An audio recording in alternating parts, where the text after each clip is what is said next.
Good afternoon, Facebook, YouTube, Twitter, and Google+. This is Rich again, back for your second video blog of the day for Saturday, August 13th, 2016, around 4:51 in the afternoon in Billerica, Massachusetts. The sun came out after most of the day with the backdoor cool front in eastern Massachusetts, but that backdoor cool front went out to sea and got the warmer and humid air. There's some places that are having severe thunder showers up in New Hampshire. Going to be 97 tomorrow. Could be the last hot day for a while because cooler air begins Monday. Some news to report. The Washington Nationals released pitcher Jonathan Papelbon. Papelbon lost his closer's position to Mark Melanson at the trading deadline, and he didn't fit into the team's long-term plan, so he got released.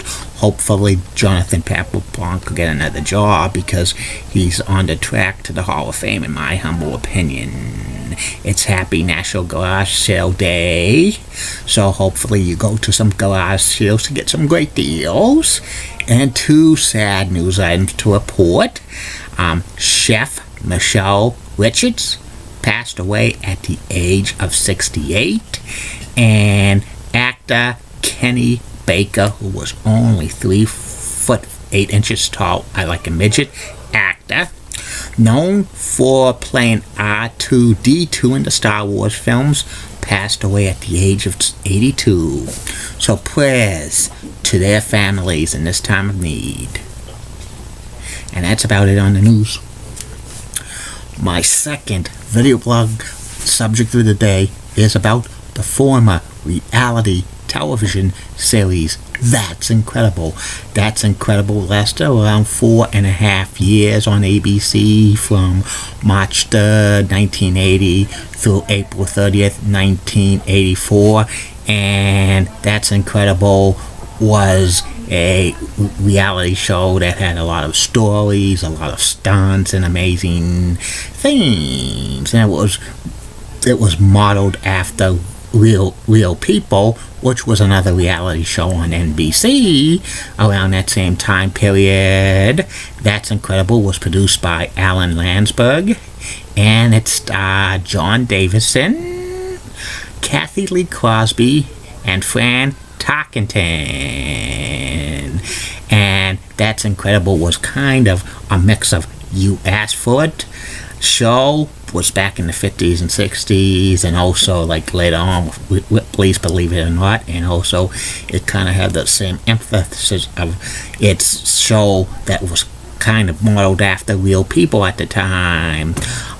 That's Incredible had some amazing stunts, death-defying stunts, like juggling knives, and they also had people trapped inside small boxes for a while. They would have like feats of people jumping off airplanes with a small parachute, or like motorcycles going through fire, or one time a man having a bullet in his mouth, and they would always say That's Incredible, but they said for all these stunts, please do not try this at home.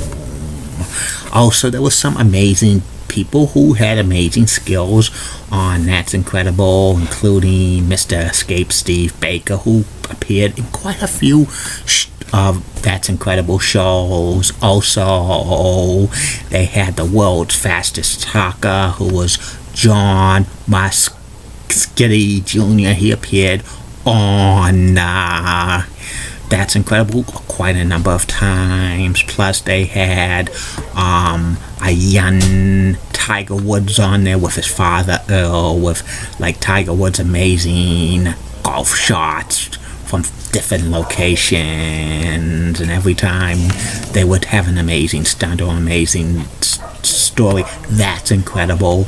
Plus, in addition, they had stories about paranormal activities and also medical and science and technology breakthroughs. They even had some stories about people who were born with serious disabilities living normal lives. And later on, when the series continued, like in 1982, 1983, and 1984, when video games were very popular, they would show highlights of the National Video Game Tournament throughout the country. They would even play some video games there. And also they showed the National Rubik's Cube Championship. That's Incredible was a ratings hit for ABC. The first season, it was the number 3 ranked show of all of television.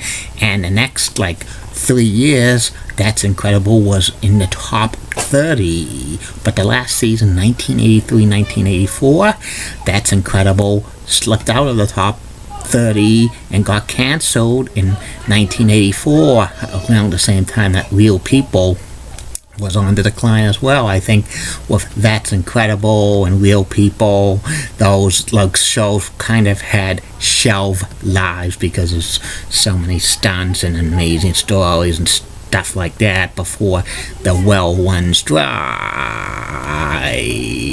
Reruns of That's Incredible were edited to a half-hour format that was on syndication throughout the country. I know WQTV Channel 68 in Boston would show it quite a bit in the early 1980s and mid-1980s. And ABC actually brought back That's Incredible for 1 year, retitling it Incredible Sunday, which lasted in 1988-1989 season. John Davison returned as host, but he had co-host Christina Ferreira and Tracy Gold. But Incredible Sunday was not a big ratings hit for ABC, and they did more crazy stunts, and it was canceled after a season. But they had the best That's Incredible retrospective in 2002, which they brought back John Davis and Kathy Lee Crosby and Fran Tarkenton. They did it during Sweeps Month, I remember, and they showed some of the best stories on That's Incredible history. And also, in the late 90s, reruns of the hour-long version of That's Incredible was shown on Discovery People, and then it was on the Retro Television Network in 2000s. I'm very surprised that reruns of That's Incredible are not on Antenna TV or MeTV or Cozy TV or Decades, but you never know. Maybe it'll pop up sooner or later. And I've watched That's Incredible many times, and I thought this was a better show than Real People, because Real People was a little bit of a humorous reality show. That's Incredible was more serious in nature, but they still had some stories of a little humor, but it was mainly kind of a serious reality show. And that's about it on That's Incredible. And I'll be back with the third and final video blog. Subject is the personality profile. Tonight's personality profile will be about sports writer and HBO host Bill Simmons. Like I always say, keep calm, everybody. And I'm Julie Button Guy, Molly Rosenblatt, WCCOX, and his nice legs. Elizabeth had so stunning, she's the best. Amy Sweezy's rocks, and she's awesome. Amy Linda Church of WPIX Channel 11, New York, such a cougar, and she's got the best legs of any TV weather anchor in New York City, and her legs rank right up there with Julie Broughton's and Heidi Pratt's. Has the best legs in the world. And Barbara Gibbs of ABC 11 has a sweet southern accent. And in the words of Dee Patel last week, nobody